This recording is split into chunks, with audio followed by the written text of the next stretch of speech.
बिस्मिल्लाहिर्रहमानिर्रहीम। अस्सलाम वालेकुम। पाकिस्तान सुपर लीग सीज़न 8 के हवाले से सिंध टीवी न्यूज़ की ख़ुसूसी ट्रांसमिशन क्रिकेट जुनून से गॾु मां आहियां तव्हांजो मेज़बान जमशेद अहमद। नाज़रीन, पाकिस्तान सुपर लीग सीज़न 8 जा दिलचस्प मुक़ाबला जारी आहिनि, जिते 2 मैचूं थी चुकियूं। अॼु टी मैच खेॾी वेंदी, जंहिंमें मुल्तान सुल्तान्स जो मुक़ाबिलो थींदो कोयटा ग्लैडिएटर्स सां, यानी कि सरफराज़ अहमद जी टीम मदे मुक़ाबिलो हूंदी मोहम्मद रिज़वान जे टीम सां।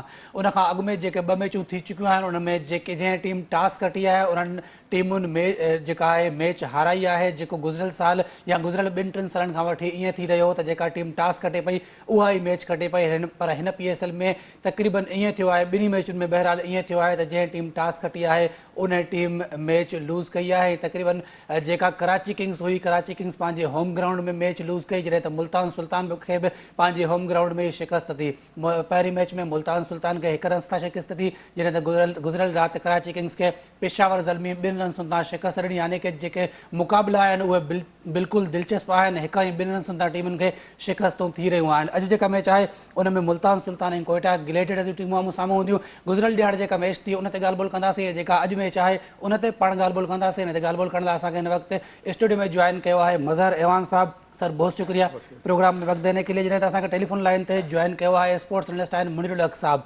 सर, आपका भी बहुत शुक्रिया प्रोग्राम में वक्त देने के लिए। मज़हर साहब, शुरुआत आपसे करेंगे, कैसे देख रहे हैं? सबसे पहले जो कल मैच हुआ हम उस पर बात करेंगे। तकरीबन जो शो रहा वो टॉम कोलर कैडमोर के नाम रहा। कैसे देखा आपने इस मैच को कि बाबर आजम फर्स्ट टाइम पेशावर ज़ल्मी कप्तानी कर रहे थे और अगेंस्ट कराची किंग्स जो एक हाइप क्रिएट थी कि बाबर आजम जब सामना करेंगे इमाद वसीम का, मोहम्मद आमिर का, तो वो कैसा होगा, वो हम सब ने देख लिया। बहुत शुक्रिया आपका। देखें, कल का मैच बहुत ही जो है ना सनसनीखेज मैच था और मैं समझता हूँ कि ऐसा ही मैच होने चाहिए, क्योंकि PSL जो है और T20 का जो रीत है वो ऐसा ही है कि जो है ना मार धाड़ होनी चाहिए।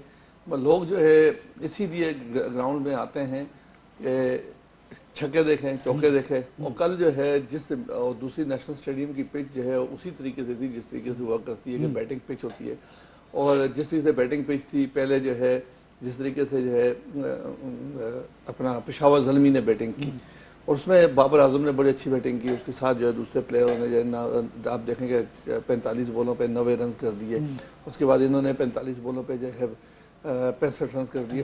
तो ये जो है ना बहुत अच्छा टारगेट था। इसको चेस करना इतना ईजी नहीं था, मगर जिस तरीके से जो पेशावर ज़ल्मी ने बॉलिंग स्टार्ट की तो कराची की टीम ने जिस तरीके से बॉलिंग की तो फिर जब 3-4 जो है जब कराची के जो है ऊपर नीचे जब आउट हो गए, जब तो शुएब मलिक ने और अमाद वसीम ने जिस तरीके से फ्रंट से आगे लीड किया, तो मैं समझता हूँ कि जो है ना बहुत ही आउट क्लास और बहुत ही आउटस्टैंडिंग किस्म की जो है ना अमाद ने जो है ना इनिंग्स खेली। और जिस तरीके से जो है ना शुएब जो है ना देखें काफ़ी अरसे से जो है ना 2-3 सालों से हम देख रहे हैं कि बहुत ही एक्स्ट्रा ऑर्डनरी किस्म की जो है ना बैटिंग कर रहा है। और जिस टीम में भी होता है, किसी भी टीम में इससे खेला है, मुख्तलिफ फ्रेंचाइज से खेला है, आउट ऑफ द कंट्री खेला है, जिस तरीके से मिडिल ऑर्डर में वो खेल रहा है, मैं समझता हूँ कि जो है ना इस वक्त रीढ़ की हड्डी की शुएब मलिक पे बात करेंगे, इमाद वसीम पे बात करेंगे, लेकिन सबसे पहले कल के मैच का थोड़ा सा ओवरऑल रिव्यू हम जानेंगे मुनीरुल हक साहब से। मुनीर साहब, कैसे देखा आपने कल के मैच को, जहां पर बाबर आजम की पेशावर ज़ल्मी ने इमाद वसीम के कराची किंग्स को अपने ही कराची के क्राउड के सामने शिकस्त दी? कैसा देखा आपने इस मैच को?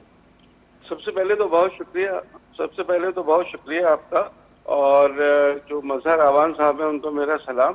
एक न्यूज़ आपके साथ प्रोग्राम में मैं पहले शेयर कर लूं। हमारे बहुत अच्छे साथी स्पोर्ट्स सहाफ़ी रफ़ीक अंसारी साहब का इंतकाल हो गया है और उनकी नमाज जनाजा भी आज बाद नमाज इशा है। तो एक ये न्यूज़ थी, क्योंकि हमारे सबके बहुत अच्छे साथी थे, मेरे बहुत अच्छे दोस्त और मज़हर आवान के बहुत अच्छे दोस्त। तो अल्लाह गरीक़ रहमत करे, अल्लाह ताला उनकी मग़फ़िरत फरमाए। दूसरे जो आपने बात की कल के मैच की, कल का मैच असल में दोनों टीमें बहुत अच्छा खेली हैं। कल एक तरफ से कैडमोर बहुत अच्छा खेल गए और बाबर बहुत अच्छा खेल गए, तो दूसरी तरफ से हमने देखा कि शुएब मलिक और कराची के दोबारा कप्तानी करने वाले इमाद वसीम ने तो बहुत ही एक्स्ट्रा ऑर्डिनरी इनिंग्स खेली। वही कहना चाहिए कि जहां पहला मैच एक टीम 1 रन से हारी तो वो दूसरा मैच 2 रन से हारी। मुकाबला बड़ा अच्छा था। दो तीन जो खास चीजें कल के मैच में थी, एक तो टॉम कोलर कैटमोर जो इंग्लैंड के प्लेयर हैं, उनकी बहुत ही शानदार की थी। कल मैंने देखा कि उन्होंने 6 छक्के लगाए, 7 चौके लगाए, 184 के स्ट्राइक रेट से खेले, 52 गेंदों पर 90 रन बनाए, सेंचुरी बना सकते थे, बैड लक रही। अभी इंटरनेशनल लीग जो हुई है T20 की अबू धाबी में, दुबई में, उसमें उन्होंने सेंचुरी स्कोर की है, तो बहुत अच्छी फॉर्म में भी हैं और जिस तरह वो खेले हैं वो बहुत तुषार के लिए ये बड़ी मुनीर साहब, आपने तारीफ की इमाद वसीम की, आपने कहा कि उन्होंने बहुत शानदार बैटिंग की, लेकिन जो उनका एक मेन रोल है जो कि एक बॉलिंग ऑलराउंडर है, तो जो पावर प्ले में इतनी अच्छी गेंदें करते हैं, 3 ओवर में उन्होंने 42 रन दिए हैं, कैसे देख रहे हैं? सबसे पहले तो उनको वो रोल निभाना चाहिए था, बाद में उनकी बैटिंग की बारी आती है। देखिए, आप बॉलर का कुछ कह नहीं सकते, इसलिए कि इमाद वसीम जो है वो तो शुरू में आपको पता है कि शुरू के ही ओवर्स कराते हैं, 2 ओवर्स तो वो शुरू में कराते हैं, लेकिन कल बॉलिंग में थोड़ा आउट ऑफ टच मुझे नजर आ रहे थे और इनको जो बैट्समैन है वो खुल के खेल रहे थे, तो वो एक फ्लॉ नजर आया, लेकिन उसकी कमी उन्होंने बैटिंग में पूरी करने की कोशिश की। और कल पेशावर जख्मी शुरू से बहुत अच्छा खेली, इसे कहना चाहिए, लेकिन आप सही कह रहे हैं कि बॉलिंग में जो इमाद वसीम का खासा रहा है कि वो शुरू में डिस्टिक करते हैं, ज्यादा रन नहीं देते, कल वो चीज हमें देखने में नहीं मिली। मजहर साहब, कप्तानी की अगर बात करें, कल के मैच में कप्तानी हमने कैसे देखी? Babar Azam as a captain और फिर इमाद वसीम, क्योंकि अगर अर्ली विकेट्स गिर जाती हैं कराची किंग्स की, जैसे हमने देखा, उसके बाद वो 100 से भी ज़्यादा रन की पार्टनरशिप मलिक और इमाद वसीम के दरमियान लग गई, तो वहाँ पे विकेट लेने में थोड़े से वो नाकाम ज़रूर नज़र आए, और आखिरी ओवर में भी 2-3 नो बॉल हुए, उसके बावजूद कराची किंग्स जीतने में नाकाम रहा। लेकिन कप्तानी आपने कैसे देखी? बाबर आजम आपको अच्छे कप्तान लगे या इमाद वसीम कल के मैच में? देखें, मैं समझ रहा हूँ जो है ना, देखें जिस तरीके से जो है ना कराची किंग की जो है ना 3-4 विकेटें जो है ना पहले गिर गई थी बहुत ही इनिशियल स्टेज पे, उसके बाद जो है वो टीम को संभाला देना बहुत मुश्किल काम था। तो जहाँ पर आके जो है ना, जैसे शोएब मलिक ने और अमाल ने जिस तरीके से आके बैटिंग की और 131 रन की जैसी उसने जब पार्टनरशिप की, इस टाइम तो ये लग रहा था कि ये बिल्कुल ईजी जो है ना जीत जाएंगे। उस टाइम पे थोड़ा सा ये होगा कि शोएब मलिक जो है वो आउट हो गए, मगर जहाँ तक मैं कैप्टनशिप का देख रहा था, कैप्टनशिप जो है ना अमाद की जो है वो कैप्टनशिप जो है ना बेहतर लगी, क्योंकि जो है ना वो हम जो है ना बाबर आजम की कैप्टनशिप पे ये नहीं कह सकते कि वो अच्छा प्लेयर नहीं है या अच्छा कैप्टन नहीं है। जहाँ तक जो है उन्होंने एक एवरेज किस्म की जो है ना की, मगर जिस तरीके से फ्रंट से लीड आगे की वो अमाद की जो है ना ज़्यादा अच्छी लगी, क्योंकि जो है ना अमाद जो है काफ़ी अरसे से बाहर थे और फिर अंदर आ रहे थे, अंदर बाहर हो रहे थे, तो इनसे कैप्टनशिप ले, जब बाबर आए तो उनसे कैप्टनशिप ले ली थी और उसके बाद जो है दोबारा फिर इनको दे दी गई।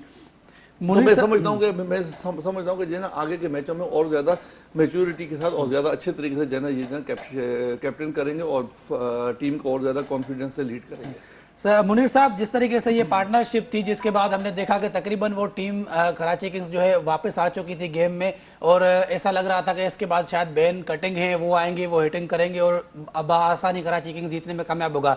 लेकिन बेन कटिंग जो तकरीबन 4-5 साल से PSL खेल रहे हैं, वो उस तरीके की परफॉर्मेंस नहीं दे पा रहे हैं। बेन कटिंग को बार बार सिलेक्ट किया जा रहा है, लेकिन वो मायूस कर रहे हैं अपनी टीम को। क्या कहेंगे बेन कटिंग के हवाले से? आपने बिल्कुल सही कहा जमशेद के कल बेन कटिंग जो है वो फर्क बन गए। कराची किंग्स अगर नहीं जीत सकी, उसकी वजह ये थी कि उन्होंने कल 8 गेंदें खेली और सिर्फ 9 रन बनाए, और उन 8 गेंदों में एक चौका भी शामिल था, तो इसका मतलब है कि 7 गेंदों पर वो सिर्फ 4 रन बना सके। तो ये एक लम्हे प्रक्रिया था, अगर यहाँ पर एक आध शॉट भी उनसे लग जाता, एक चौका वो लगा देते, जिस तरह के वो हैं, कोशिश कर रहे थे, लेकिन आपने देखा होगा जो भी शॉट खेल रहे थे हवा में जा रही थी, कैच ड्रॉप हो रहा था, उनसे स्कोर नहीं हो पा रहा था। तो वो एक प्रेशर जिसे कहते हैं, जो प्रेशर में जो जीतता है, तो प्रेशर सस्टेन नहीं कर पा रहे थे कल बेन कटिंग, मुझे ये नजर आया। और बिल्कुल आपने सही कहा कि जिस वक्त बेन कटिंग आए थे लग रहा था कि वो 2000 शॉट खेलेंगे 2-3 और कराची किंग्स को जितवा देंगे, लेकिन वो कल कमी पूरी नहीं कर सके और इसी वजह से कराची की टीम ये मैच हार गई है। सर, कराची के स्क्वाड में एक और प्लेयर हैं जो रिसेंटली पाकिस्तान के लिए भी सिलेक्ट हुए थे, वो हैं तैयब ताहिर। वो उनको सिलेक्ट नहीं किया गया, क्या ये कराची किंग्स की गलती थी या फिर उनके बैलेंस में इस तरीके को मतलब मुतवाजन नहीं बन पा रहा था या कुछ कॉम्बिनेशन का मसला था? क्योंकि तैयब ताहिर जो पाकिस्तान के लिए सिलेक्ट होते हैं तो शायद उनको एक अपने फ्रेंचाइज में भी खेलना चाहिए था। मेरे ख्याल में पहला मैच था तो शायद उनके ऊपर इतना कॉन्फिडेंस नहीं किया गया। आगे चल के मैचेस में देखा जाएगा, तो परफॉर्मेंस उनकी डोमेस्टिक में बहुत शानदार रही है, तो हो सकता है कि अगले मैचेस में वो ट्राई करें। पहली दफा था, उन्होंने कोशिश की होगी, लेकिन चूंकि मैथ्यू वेड से ओपन कराया गया तो शकील और हैदर के ऊपर भरोसा किया गया, हैदर अली को भी कुछ ना कुछ करना पड़ेगा। पिशावर से भी वो कुछ नहीं कर पा रहे थे, अब कराची ने उनको लिया है, टॉप ऑर्डर बैटर है, तो उनको करना पड़ेगा। हो सकता है अगले मैच में हम देखें तैयब ताहिर को एक दफा, और ये चूंकि पहला मैच था कॉम्बिनेशन कुछ आजमाने की कोशिश की होगी। मजहर तो उस साहब वजह क्या से कहेंगे? शायद वो- तैयब ताहिर के हवाले से हम बात कर रहे हैं, तैयब ताहिर को ना खिलाकर क्या गलती की है, क्योंकि उनकी जो एवरेज है वो तकरीबन T20 में 47 की एवरेज है और उनका स्ट्राइक रेट है 140 प्लस है। तो इस प्लेयर को ना सिलेक्ट करना, क्योंकि वो पाकिस्तान के लिए भी सिलेक्ट हुए हैं, अपनी फ्रेंचाइज में नहीं खेल रहे। और अगर पेशावर की बात की जाए तो वहाँ पर भी एक ऐसे प्लेयर है आमिर जमाल, जो रिसेंटली पाकिस्तान के लिए भी खेले थे अगेंस्ट वो आखिरी ओवर उन्होंने T20 में मोइन अली को करवाया था जब इंग्लैंड और पाकिस्तान का T20 मैच था, और वहाँ पर उन्होंने 15 रन डिफेंड किए थे। तो वो प्लेयर भी बाहर बैठे थे। तो जो पाकिस्तान के स्क्वाड में दोनों प्लेयर सिलेक्ट हुए हैं वो दोनों अपनी फ्रेंचाइज में बाहर बैठे हैं। बिल्कुल सही कह रहे हैं, मगर इस वक्त जो है ना देखें, इस वक्त जो है ना जो आमिर जमाल की बात करें, आमिर जमाल की वहाँ पर अभी जगह नहीं, मैं समझता हूँ, क्योंकि जिस तरीके से जो है ना उन्होंने स्काउट अपना तैयार किया है, बॉलर उन्होंने लिए हैं, में भी पॉसिबिलिटी कि एक आध चेंजिंग हो, मगर अभी चेंजिंग नहीं है। क्यों? और अभी अगले मैच में तो बिल्कुल चेंजिंग नहीं है, क्योंकि जो है ना उन्होंने जो कम्बिनेशन बनाया हुआ है वो विनिंग कम्बिनेशन है, और वो विनिंग कम्बिनेशन के साथ ही जाएंगे। जहाँ तक ताहिर का तैयब का ताल्लुक है, ये अभी तो पहला मैच था, हर कैप्टन चाहता है कि जो है ना मैं अपनी बेस्ट टीम लेके जाऊँ, ताकि जो है ना मेरा जो स्टार्ट है वो जो है वो विनिंग से हो।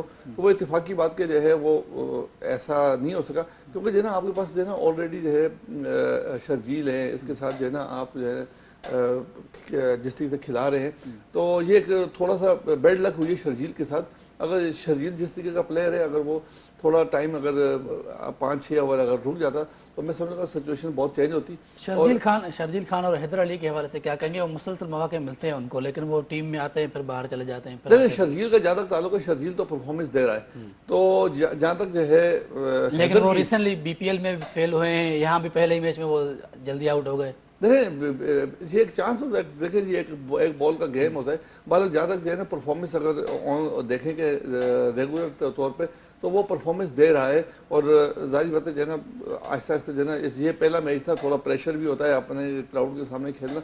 और जहाँ तक हैदर अली का ताल्लुक है, हैदर अली मैं कहता हूँ कि जो है ना काफ़ी अरसे से जो है ना आउट ऑफ फॉर्म चल रहे हैं, तो इनको जो है जो उनके ऊपर दबाव है, जो जिस तरीके का इनके साथ जो है ना मसले मसाइल हैं टेक्निकली तौर पर शुरू में आए थे, तो देखें पहले जब ये बिल्कुल नए आए थे तो उस वक्त इनके जो है ना वे ऑफ स्टाइल और था, मगर जैसे जैसे जो है ना खेलते हैं, आपके पास आजकल जो है ना वीडियो एनालिस्ट इतने ज़्यादा हो गए हैं, और जिस तरीके की आपकी गलतियों को जो है ना वो पिक कर लेते हैं, तो वो उन्होंने बॉलर के साथ जो है डिस्कस कर जो है ना उसको जो है ना उसका वीक पॉइंट उन्होंने ले लिया है। तो जो वीक पॉइंट जो है ना जो ले लिया है, मैं समझता हूँ कि उसके ऊपर जो है हैदर अली को वर्कआउट करना चाहिए।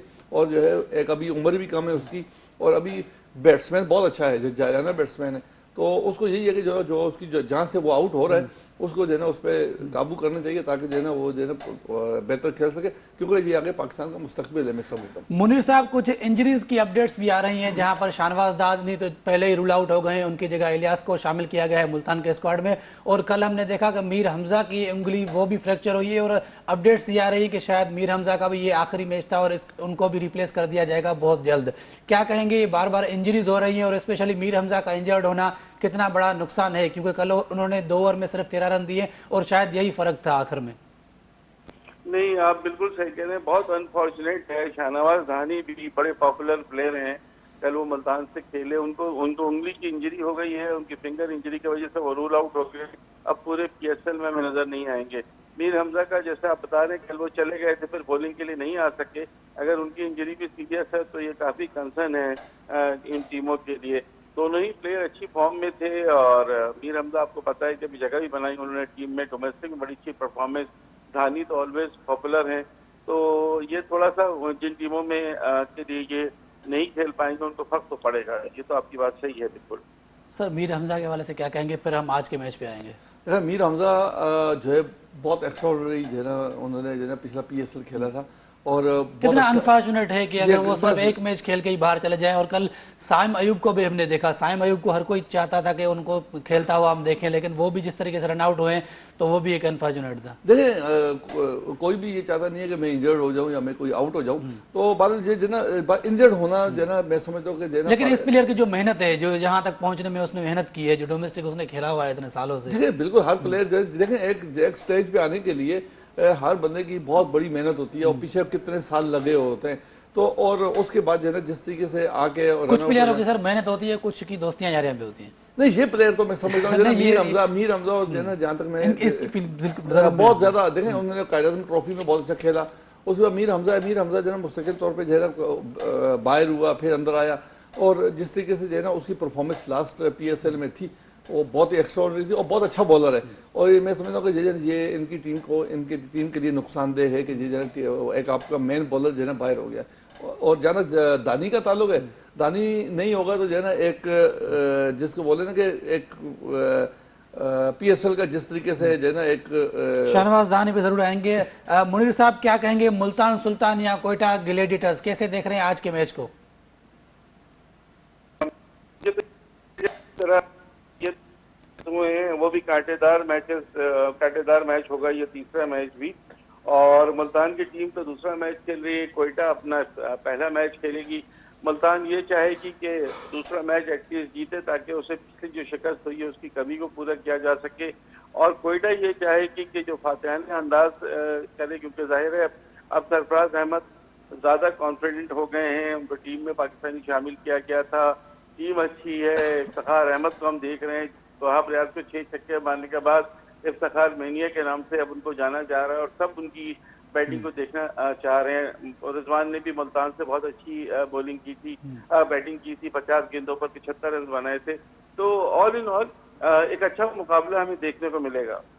सर आपने बात की कोयटा की, तो कोयटा की टीम नो डाउट बहुत अच्छी टीम है, लेकिन जब आपको एक ही टाइप के बहुत सारे प्लेयर मिल जाते हैं तो फिर कॉम्बिनेशन बनाना मुश्किल हो जाता है। अब आपके पास जेसन रॉय हैं, गुप्टिल हैं, विल स्मिथ हैं, मोहम्मद हफीज भी आ गए हैं, तो ओपनिंग में आपके पास बहुत सारे ऑप्शंस हो गए हैं। उमर बिन यूसुफ भी ऊपर खेल सकते हैं। तो जब इतने सारे ऑप्शंस हो जाते हैं तो फिर कितना मुश्किल होगा सरफराज अहमद के लिए एक प्लेइंग 11 बनाना?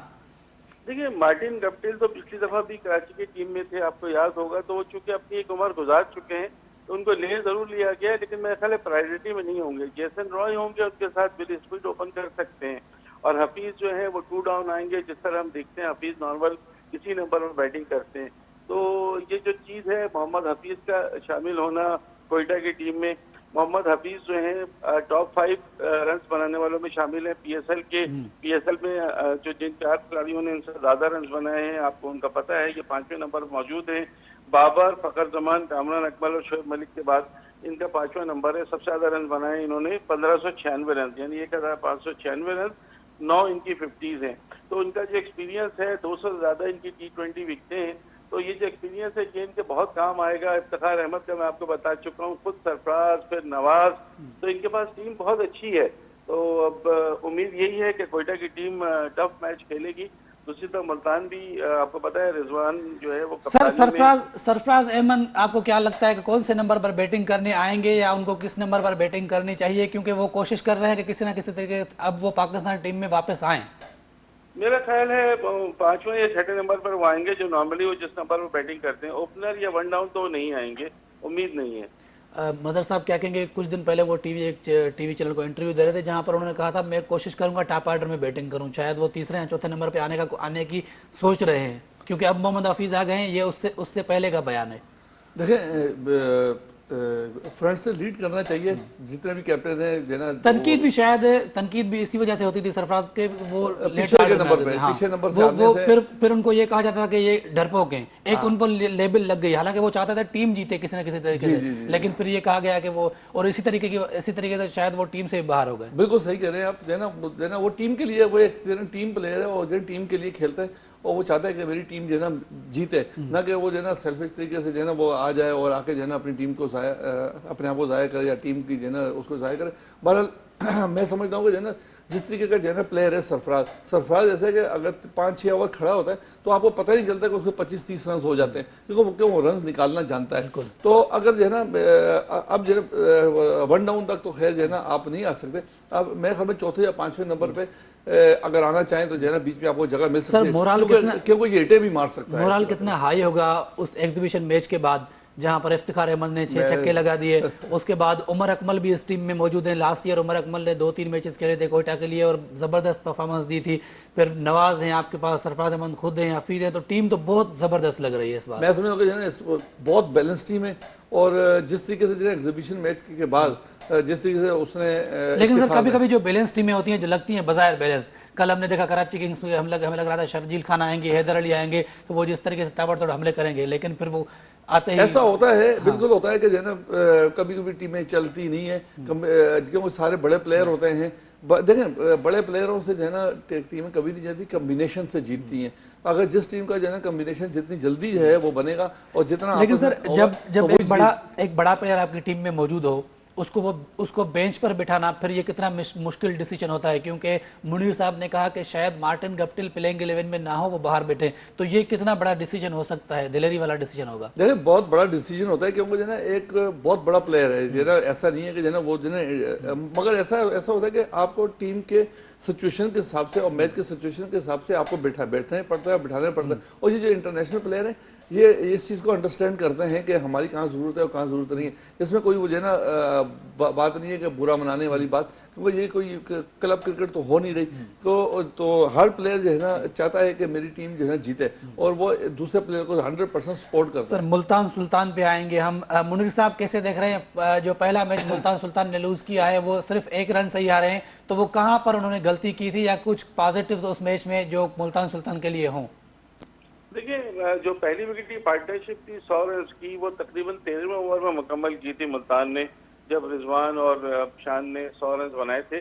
उसके बाद तो जो बाद के खिलाड़ी थे, खास तौर से उनके जो फॉरेन प्लेयर थे डेविड मिलर और कैरन पोलार्ड, इनको थोड़ा सा जो है वो देखना चाहिए था कि मेरे ख्याल ये एक ने 20 रन बनाए, एक ने 25 रन बनाए, उसकी वजह से मेरे ख्याल बाद में थोड़ा सा प्रेशर आ गया, वरना स्टैंड अच्छा मिल गया था और थोड़ा तेज रफ्तारी से भी खेलते हैं। मुनीर साहब मैं आपकी बात को यहाँ पर काटूंगा, थोड़ा सा बताइएगा टिम डेविड की अवेलेबिलिटी के हवाले से।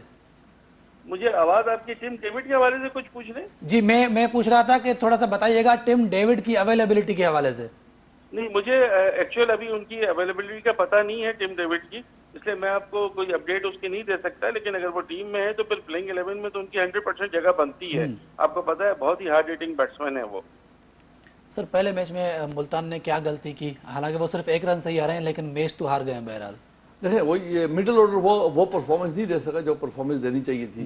जहाँ तक वो मुनीर साहब ने जैसे बताया कि जब आपकी ओपनिंग पार्टनरशिप जो है ना इतनी अच्छी हो जाए और आप जो है 13 ओवर में 100 रन कर चुके थे, 7 ओवर में आपको जो है ना 10 रन का एवरेज और आपकी कोई विकेट भी ना हो, तो मैं समझता कि ये और जिस तरीके के पीछे पोलार्ड वगैरह जैसे प्लेयर हैं, मैं समझता हूँ कि जो है ना उनको जो है ना थोड़ा सा उन्होंने उसको इजी ले लिया, मुझे लगता है। मुनीर साहब एक प्लेयर पर गहरी नजर रखते हैं, मैं उनसे जानना चाहूंगा एहसानुल्लाह के हवाले से, जिस तरीके से उन्होंने गेंदबाजी की है 145 प्लस हर बाल तकरीबन वो कर रहे थे, एहसानुल्लाह के हवाले से सर कुछ बताइएगा मुनीर साहब। खैबर एजेंसी से इनका ताल्लुक है, बिल्कुल यंग प्लेयर हैं, हाइट बहुत अच्छी है, उसका पूरा एडवांटेज ले रहे हैं और बड़ी कॉन्फिडेंस के साथ इन्होंने मैच खेला था, बड़ी कॉन्फिडेंस से बॉलिंग की थी। इनको अगर सही से ट्रेन किया जाए एनसीए में, इनको निगरानी में रखा जाए अच्छा बॉलिंग कोच के, तो ये पाकिस्तान का बड़ा अच्छा असासा साबित हो सकते हैं। अपनी हाइट का बड़ा भरपूर फायदा उठाया, हमने देखा था, और गेंद में भी इनके स्पीड हमें नजर आ रही थी, तो अच्छा ये इजाफा है पाकिस्तान क्रिकेट में। सर उसी मैच में एक और प्लेयर थे जो लाहौर की तरफ से खेल रहे थे, ओपन किया था उन्होंने, ताहिर बेग। अब्दुल्ला शफीक को बाहर बिठाकर ताहिर बेग को खिलाया गया, ये एक बहुत बड़ा डिसीजन था और तकरीबन हमने देखा कि वो इस लायक भी थे कि वो टीम में जगह बना सकें। तो इस प्लेयर के हवाले से भी अगर कुछ अपडेट है तो बताइएगा। देखिए लाहौर के हैं, प्लेयर्स डेवलपमेंट प्रोग्राम के तहत कुछ खिलाड़ी आए थे, उसमें मिर्जा ताहिर बेग भी हैं, और जिस तरह से वो खेल रहे थे वो लग तो ये रहा था कि जानेन अंदाज से शॉट खेलने की पूरी सलाहियत है इनमें, लेकिन इनका पहला मैच था, जाहिर है पहले मैच का अपना एक प्रेशर होता है, दूसरी तरफ टीम भी बॉलर भी उनके सामने बड़े अच्छे थे, लेकिन उसके बावजूद उनका 32 रन बना जाना, कॉन्फिडेंस से खेलना, तो ये तो है कि उन्होंने अपने दूसरे मैच के लिए मुझे लगता है जगह पक्की कर ली है। आगे आगे जैसे जैसे वो खेलते जाएंगे उनके बारे में मजीद हम कोई राय दे सकेंगे। सर टीम कॉम्बिनेशन बहुत अहम होता है, कैसे देख रहे हैं आप लास्ट मैच जो खेला है मुल्तान सुल्तान ने, वहां पर उस्मान खान तकरीबन 6 या 7वें नंबर पर बैटिंग करने आए, हालांकि वो ओपनर हैं कोयटा के लिए, लास्ट ईयर या उससे पहले वो खेले थे, उसके अलावा रिसेंटली बांग्लादेश प्रीमियर लीग में वो टॉप ऑर्डर में खेलते हुए सेंचुरी करके आए हैं। तो उस प्लेयर को इतना लेट भेजना और आखिरी ओवर में वो जिस तरीके से आउट हुए हैं फुल टॉस गेंद पर, वो भी मतलब जिस तरीके से आउट नहीं होना चाहिए था, वो छक्के वाली गेंद थी, लेकिन अगर टॉप ऑर्डर के प्लेयर को आप लोअर ऑर्डर में खिलाओगे तो फिर ऐसा ही होगा, क्या कहेंगे? नहीं, ये आपकी बात सही है। उनको चूंकि वो प्लेयर ही टॉप ऑर्डर के हैं, ओपन करते हैं, और कराची में तो टेप बॉल और दूसरे में उनकी बड़ी जानाना बैटिंग के लिए मशहूर है। और आपने बिल्कुल सही कहा, बांग्लादेश प्रीमियर लीग में मुझे याद है इन्होंने भी सेंचुरी की थी। उनके मुखालिफ टीम में वो थे मोइन खान के साहबजादे आजम खान, उन्होंने भी बिल्कुल। सेंचुरी, एक ही मैच में दोनों ने सेंचुरी बनाई थी। लेकिन उस्मान खान के लिए जो सबसे ज्यादा उस्मान खान के लिए जो सबसे ज्यादा बैड लक जो रही, वो रही कि पहली गेंद पर ही आउट हो गए। एक चौका अगर लग जाता उनसे, क्योंकि बहुत तेज खेलते हैं। लेकिन आपका कहना सही है कि जब प्लेयर को उसके नंबर से हटा के टॉप ऑर्डर को लोअर ऑर्डर में खिलाएंगे तो ये प्रॉब्लम्स आती हैं। लेकिन फिर भी मैं समझता हूँ कि पहली गेंद पर आउट होना उनका बनता नहीं था। वो जो आउट हुए वो बहुत बैड लक रहा उनकी टीम के लिए। सर, अम्माद भट्ट और अनवर अली के हवाले से क्या कहेंगे? ये दोनों पहले मैच में नहीं खेले थे और आज क्या वो 11 में होंगे? दोनों के दोनों जो है ना बेहतरीन ऑलराउंडर हैं। और मैं समझता हूँ जो है ना जो अनवर अली हैं, अनवर अली तो जो है ना बहुत बेस्ट ऑलराउंडर हैं, फील्डिंग में मुकम्मल हैं, बिल्कुल। और बॉलिंग में भी मुकम्मल जो है ना उनको दस्तरस है। और जब भी अनवर अली का नाम याद आता है तो फिर वो अगेंस्ट श्रीलंका जो उन्होंने खेला था वो सबको याद है। बिल्कुल जो है ना, मैं समझता हूँ जो है ना वो बहुत ही आपकी टीम के लिए एक मुकम्मल ऑलराउंडर है। और जहाँ पर भी आप उसको डालेंगे, फील्डिंग में डालेंगे, वो फील्डिंग मुकम्मल तौर पर आपको जो है ना करके देगा। बैटिंग के लिए बैटिंग, अगर अनवर अली की सब बदकिस्मती ये हुई है कि उसको जो है ना प्रॉपर जो है ना रेगुलर तरीके से जो है जिससे यूज करना चाहिए था उसको यूज किया नहीं है। लेकिन सर वो क्योंकि एक बॉलिंग ऑलराउंडर है तो बॉलिंग वो एक्स्ट्रा ऑर्डिनरी कर नहीं पाते, वो सिर्फ नॉर्मल ऑर्डिनरी बॉलिंग करते हैं। मगर जो है ना देखें, बिल्कुल सही कह रहे हैं, मगर जो है ना वो ऑलराउंडर है, आप उसको मुकम्मल तौर पे चांस उसको उस वक्त जो है चांस दे दिया जाता है जब जो है ना आपको या तो ऐसी जगह पे उसको चांस दिया जाता है जहाँ पर पिटने का ही होता है तो बेचारा रन दे रहा होता है। और जहाँ पर बैटिंग आ रही होती है, बैटिंग में भी उसको ऐसे टाइम पे जो है ना बैटिंग कराई जाती है जहाँ पर उसको छक्के चौके ही मारने पड़ते हैं। देखें, जब आपको छक्के चौके मारने पड़े, छक्का लग भी सकता है और बाउंड्री पे आउट भी हो सकता है, ये एक चांस होता है। तो वो बहरहाल अपनी तरफ से जो है वो टाइम खत्म होने वाला है। मैं आप दोनों से प्रेडिक्शन चाहूंगा आज के मैच के हवाले से। सबसे पहले मजहर साहब क्या कहेंगे आज के मैच के हवाले से? प्रेडिक्शन क्या होगी आपकी? मैं तो कोयटा जो है ना आज जो है ना कोयटा जीतेगा। जी हाँ। मुल्तान एक बार फिर आपकी नजर में अपने ही होम ग्राउंड में शिकस्त खाने वाला है। जी मुनीर साहब क्या कहेंगे आज के मैच के हवाले से? प्रेडिक्शन क्या होगी? बड़ा मुश्किल होता है क्रिकेट में करना, but I will go with Quetta. Quetta Gladiators. बहुत शुक्रिया आप दोनों का ट्रांसमिशन में वक्त देने के लिए। नाज़रीन, असां असांजी ट्रांसमिशन जो वक्त पंहिंजी पुॼाणे ते पहुतो ऐं मैच खां पोइ हिकु भेरो ॿीहर तव्हांजी ख़िदमत में हाज़िर थींदासीं। तेसिताईं ॾींदा इजाज़त। अल्लाह हाफ़िज़।